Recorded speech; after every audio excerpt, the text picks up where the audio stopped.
नमस्कार, मैं रविश कुमार। आलस्य ही मनुष्याणाम शरीरस्थो महान रिपु। आलस्य ही मनुष्य के शरीर का सबसे बड़ा दुश्मन है।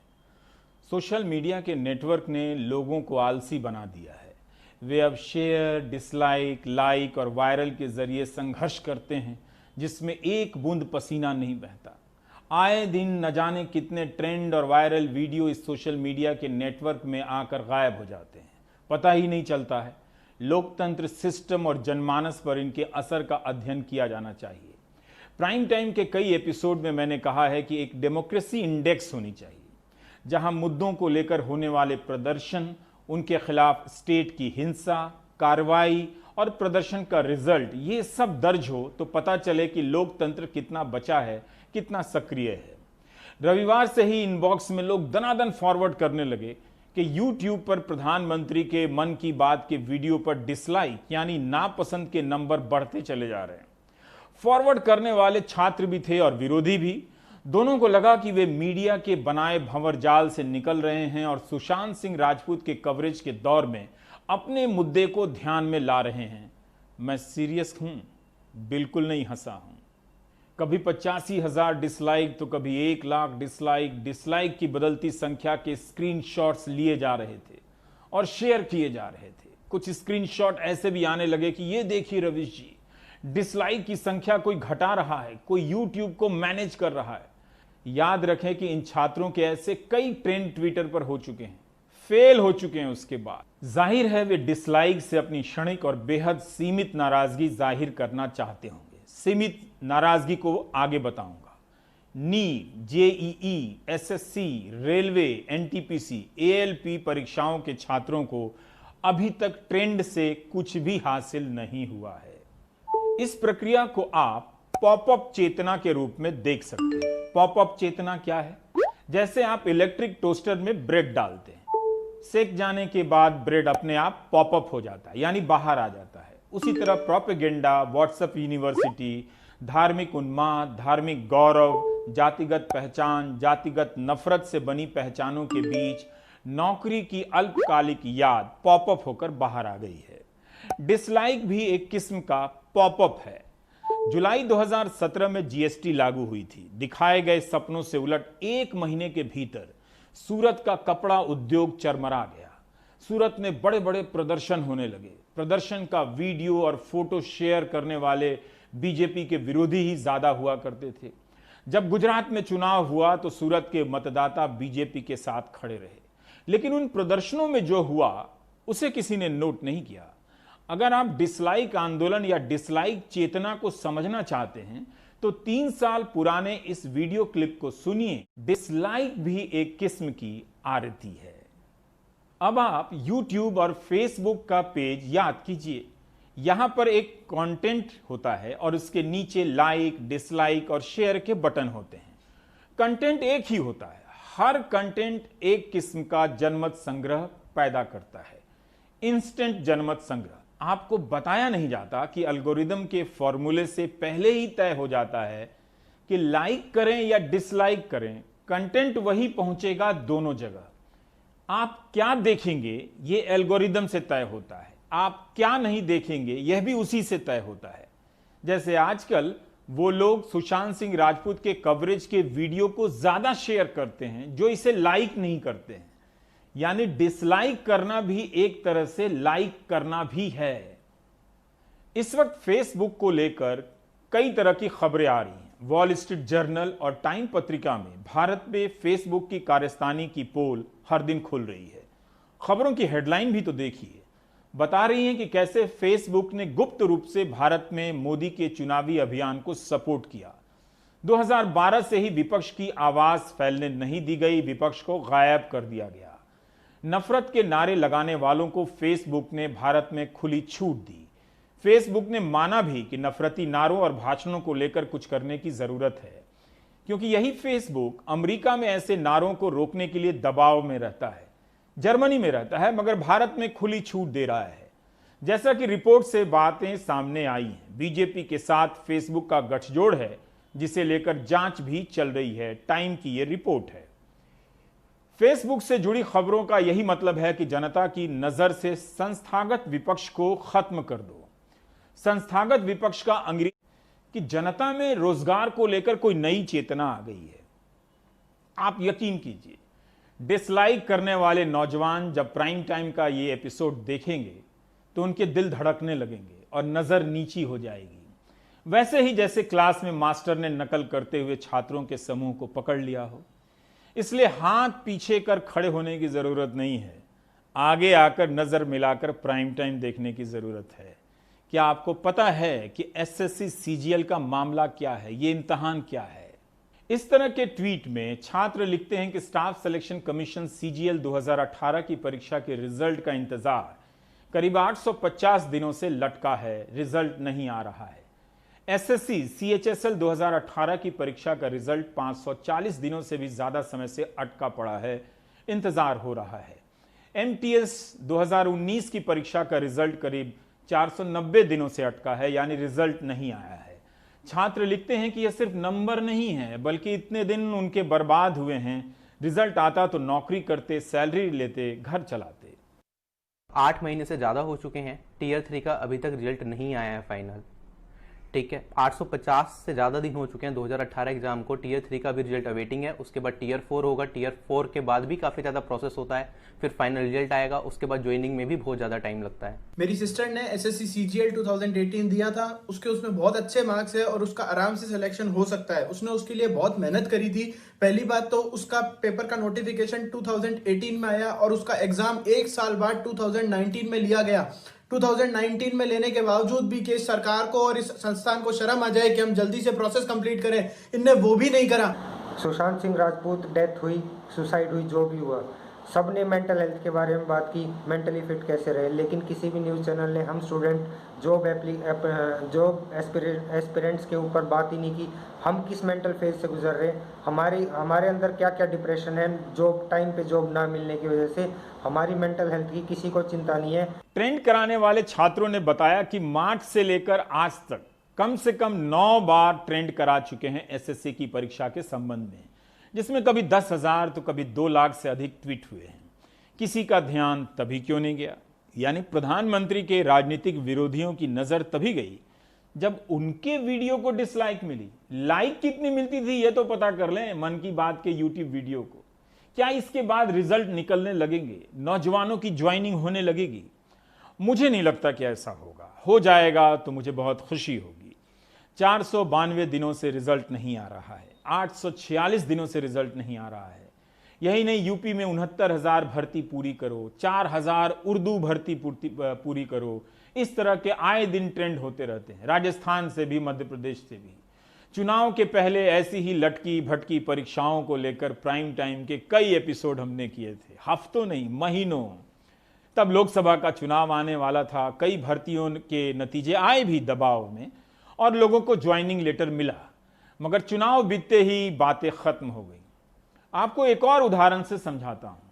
चुनाव के कारण 2018 में रेलवे ने वैकेंसी निकाली, सहायक लोको पायलट की। ये एक छात्र का ही मैसेज है जो ट्विटर से लिया है मैंने, वही पढ़ के बता रहा हूं। पूर्वी रेलवे में 400 सहायक लोको पायलट परीक्षा पास कर ट्रेनिंग का इंतजार कर रहे हैं, कोई जवाब नहीं दिया जाता है। सोचिए, महीनों से बिना सैलरी के घर बैठे हैं ये जवान। लिखते हैं कि परीक्षा का नोटिफिकेशन जारी होता है 2018 के साल में, अगस्त 2018, जनवरी 2019, मई 2019 में परीक्षा के चरण पूरे होते हैं। जून 2019 में मेडिकल की प्रक्रिया शुरू होती है, मेडिकल जांच की। 5 महीने बाद नवंबर 2019 में पैनल बनता है सफल उम्मीदवारों का। जनवरी 2020 में इन्हें डिवीजन दिया जाता है कि आपकी नियुक्ति इस डिवीजन से होगी, जैसे भोपाल डिवीजन या गोरखपुर डिवीजन। अप्रैल से इन्हें ट्रेनिंग पर जाना था, मगर मामला स्थगित है, कोई अपडेट नहीं है। राज्य सरकार तो वैकेंसी निकालती नहीं है, केंद्र सरकार भी हम लोगों के साथ अनियमितता कर रही है कि हम लोग 2018 में ग्रुप डी की एग्ज़ाम पास करने के बावजूद भी हम लोगों को नौकरी नहीं मिला। आज तक उसका कुछ निवारण ही नहीं निकला। सिर्फ पेपरों में दे दिया गया कि अधिकारियों को सस्पेंड कर दिए हैं, जो भ्रष्ट अधिकारी हैं उनको निकाल दिए हैं, आप लोगों को जल्द से जल्द नौकरी पे दिया जाएगा, लेकिन अभी तक कुछ पता नहीं चला। रेलवे प्राइवेटाइज हो रही है, हम लोग को आगे जॉब मिलेगा कि नहीं, या हम लोग का फॉर्म ऐसे ही बर्बाद हो जाएगा। गवर्नमेंट बस पॉलिसी पे पॉलिसी ही बनाती है, लेकिन उसको सही रूप से इम्प्लीमेंट कैसे हो इस पर कोई ध्यान ही नहीं देता है। हमारे देश में परीक्षा प्रक्रिया इतनी धीमी है कि एक परीक्षा को पूरे होने में 2 से 3 साल बीत जाते हैं। हमारे देश में रोजगार होते हुए भी, वैकेंसियाँ होते हुए भी, फिर भी किसी को रोजगार नहीं मिलता है। करीब 1 करोड़ के आसपास नौजवानों ने रेलवे की इस परीक्षा के लिए फॉर्म भरे थे, जिसे 1 साल में पूरा करने का दावा किया गया था।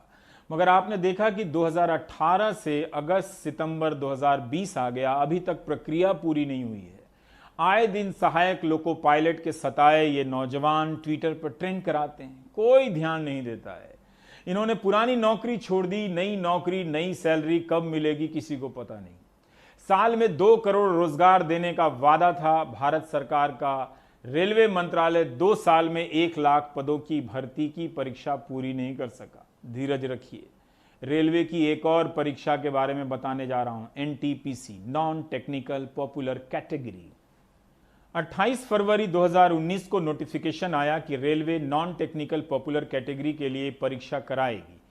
35,000 वैकेंसी का ऐलान हुआ। 1 मार्च 2019 से लेकर 12 अप्रैल 2019 के बीच परीक्षा के फॉर्म भरने की प्रक्रिया चलती रही, जिसमें फॉर्म भरने से लेकर ऑनलाइन फीस जमा करना शामिल था।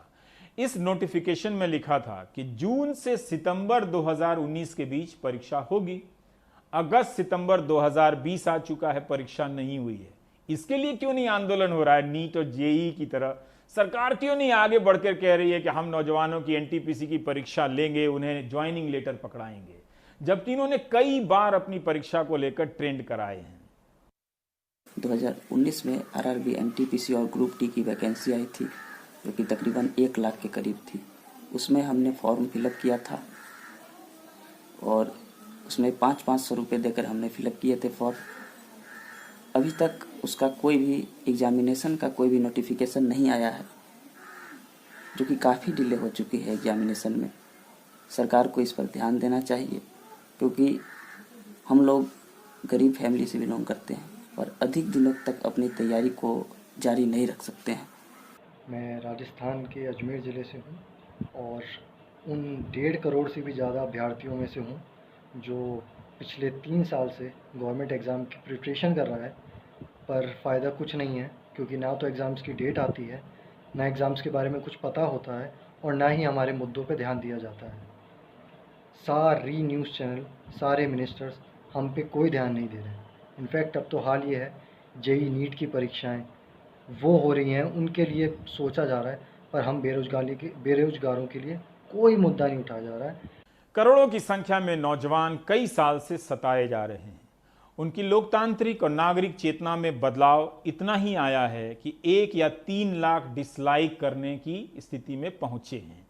अंग्रेजी में ऐसे मौकों पर अभिव्यक्ति का एक तरीका है कंधे को झुकाकर आई मीन कम ऑन कहने का। रोजगार का सवाल टफ क्वेश्चन का सवाल है, मुश्किल प्रश्न है। बात सिर्फ रिजल्ट और ज्वाइनिंग की नहीं है। आज की नौकरियां ज्यादातर कॉन्ट्रैक्ट की होती जा रही हैं। आधी सैलरी मिलती है, बाकी नहीं मिलती। तरह तरह के शोषण हैं। क्या इसे लेकर कोई चेतना है? बिल्कुल नहीं है, ना राजनीतिक दलों में, ना जनता में। सिर्फ वही व्यक्ति या समूह मीडिया को खोजता है जिसकी ठेके की नौकरी चली जाती है। सांसदों, विधायकों ने अपने लिए पेंशन का पुराना सिस्टम रख लिया, अच्छा किया। बाकी नौकरीशुदा लोगों के लिए पेंशन का पुराना सिस्टम खत्म कर दिया, बाजार को दे दिया। क्या वाकई आपको लगता है कि ये राजनीतिक मुद्दा बनेगा? I mean come on. 19 अगस्त को एक फैसला हुआ कि सरकारी नौकरियों की भर्ती परीक्षा के लिए नई रिक्रूटमेंट एजेंसी बनेगी।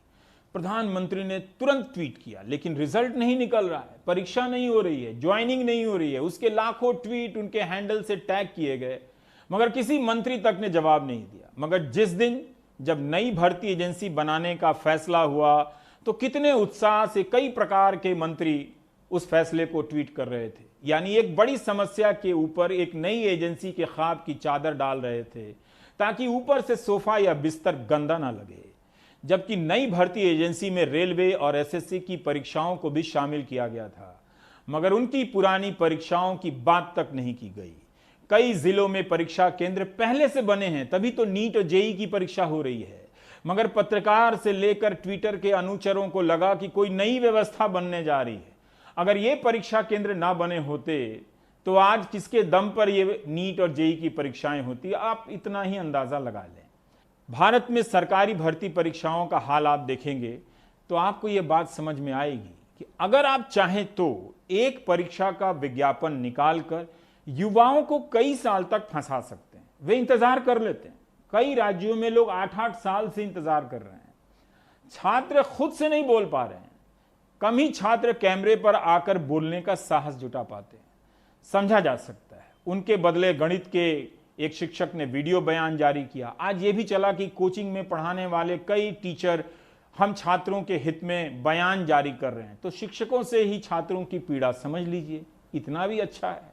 जो एनटीपीसी आरआरबी के एग्जाम में 2.5 करोड़ बच्चों से फॉर्म भरवा के 500 रुपए फीस वसूल के बोलते हैं कि 400 रुपए बाद में वापस करेंगे। कितना बढ़िया धंधा चल रहा है। कमाल का तरीका है साहब का रेवेन्यू वसूलने का, और सरकार का इस पे कोई ध्यान नहीं है। आज 1.5 से 2 साल होने वाले हैं एनटीपीसी और आरआरबी में। एक बार ये कहते हैं हमें कोई एजेंसी नहीं मिल रही एग्जाम कराने के लिए, लेकिन हमारे देश की मीडिया इन सबको दिखाने का उसके पास कोई टाइम नहीं है। वो बस एक मुद्दा पकड़ लेंगे, उनको भी पता है सबको मजा आ रहा है, यही दिखाओ यही दिखाओ। मीडिया के सारे चैनल भी मिलकर एक बार बोल देना 2-2 मिनट, तो भी कुछ नहीं होने वाला, क्योंकि सरकार के कान पे मीडिया की बातों की अब जू नहीं रेंगती। सरकार और मीडिया एक हो चुकी हैं। 17 का एग्जाम 2021 आने को है। 4 साल में आप एक नौकरी की ज्वाइनिंग नहीं दे पा रहे। आप पूरे देश का चुनाव 1 महीने में खत्म करा देते हैं। छात्र परेशान हैं, करोड़ों की संख्या में। अच्छी बात है कि कोचिंग में पढ़ाने वाले शिक्षक उनके बदले बोल रहे हैं। बस इतना ध्यान रहे कि सारा अकाउंट ठीक होना चाहिए, वरना रिया चक्रवर्ती के घर पर जो ईडी की टीम है वो उनके कोचिंग इंस्टीट्यूट में ना पहुंच जाए। ऐसे ही सावधानी के लिए बोल रहा हूं। वैसे भी सारे बयान जारी करने वाले शिक्षक सावधान हैं इस बात को लेकर कि किसी राजनीतिक दल के साथ नहीं दिखना चाहिए। इस मुद्दे को लेकर कुछ राजनीतिक दलों ने प्रदर्शन किया है। कांग्रेस ने कई जगहों पर प्रदर्शन किए हैं, समाजवादी पार्टी ने भी प्रदर्शन किए हैं। मगर इन जागरूक शिक्षकों से पूछ कर देखिए, क्या वे उन प्रदर्शनों में जाना चाहेंगे? जब जनता विपक्ष से दूरी बनाने लगे तो वही होता है जो पहले कह चुका हूं। जनता के भीतर विपक्ष मरता है, जनता के भीतर लोकतंत्र मरता है। मीडिया सिस्टम में संख्या का महत्व समाप्त हो गया।